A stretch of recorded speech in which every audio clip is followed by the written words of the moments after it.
Assalamualaikum warahmatullahi wabarakatuh. Sahabat-sahabatku yang dirahmati Allah, mungkin gak ya matahari terhenti rotasinya oleh karena perbuatan seseorang di bumi? Kita ikuti kisah selengkapnya. Pagi itu Ali bin Abi Thalib berangkat ke masjid untuk melaksanakan sholat jamaah subuh bersama Rasulullah. Beliau berjalan agak terburu-buru karena di kejauhan sana sudah terdengar suara Bilal bin Rabah mengumandangkan azan. Tidak ingin beliau tertinggal jamaahnya dengan Rasulullah, maka dipercepatlah langkahnya. Namun belumlah begitu jauh melangkah, di jalan menuju ke masjid tersebut, di hadapannya ada sesosok orang tua, seorang kakek begitu ya. Nah, Ali yang sebenarnya sangat tergesa-gesa, terpaksa harus memperlambat langkahnya karena beliau paham benar bahwa Rasulullah mengajarkan supaya setiap umat muslim menghormati orang yang lebih tua. Sehingga beliau pun berjalan pelan di belakang kakek tua itu. Setelah berjalan agak lama, sampailah Ali di masjid.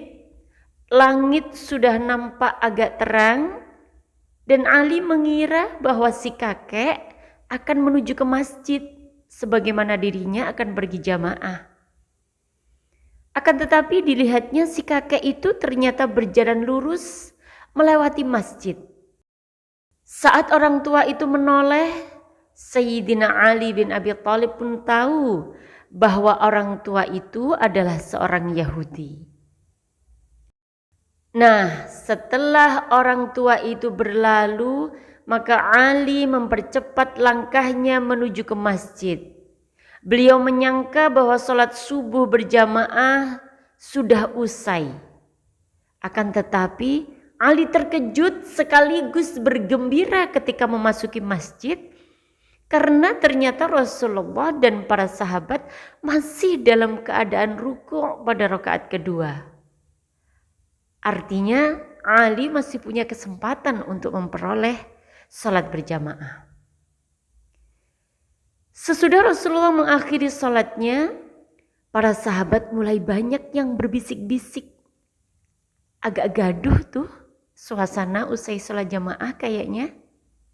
Karena subuh hari itu ada hal yang berbeda yang mereka rasakan. Penasaran sekali karena Rasulullah hari itu rukuknya sangat lama. Seolah mengerti apa yang dirasakan oleh para sahabat yang lain, maka Umar bin Khattab memberanikan diri untuk bertanya kepada Rasulullah. Wahai Rasulullah, mengapa hari ini sholat subuh tidak seperti biasanya? Ada apakah kiranya wahai ya Rasul? Rasulullah pun balik bertanya, kenapa ya Umar? Apakah ada yang berbeda? Umar pun menjawab, kurasa sangat lain ya Rasulullah. Biasanya engkau rukuk dalam rakaat kedua tidak sepanjang pagi ini. Tetapi tadi itu engkau rukuk sangat lama. Rasulullah pun menjawab, tadi itu ketika aku selesai dari rukuk dan saat aku akan mengangkat kepalaku untuk i'tidal, tiba-tiba malaikat Jibril datang dan meletakkan sayapnya di atas punggungku, menahanku agak lama. Ketika dia mengangkat sayapnya, barulah aku bisa mengangkat kepalaku untuk i'tidal. Mendengar cerita Rasulullah, seluruh sahabat keheranan dan bertanya lagi, mengapa ya Rasulullah Jibril melakukan hal ini? Nabi menjawab, aku juga belum tahu jika Jibril belum mengatakannya padaku. Dengan izin Allah beberapa waktu kemudian malaikat Jibril pun turun Ia berkata kepada Nabi sallallahu alaihi wasallam, "Ya Rasulullah, Allah mengutusku menahan rukukmu sehingga Ali dapat mengikuti salat subuh bersamamu. Sesungguhnya Ali tadi bergegas untuk berjamaah, namun di perjalanan dia bertemu seorang tua renta.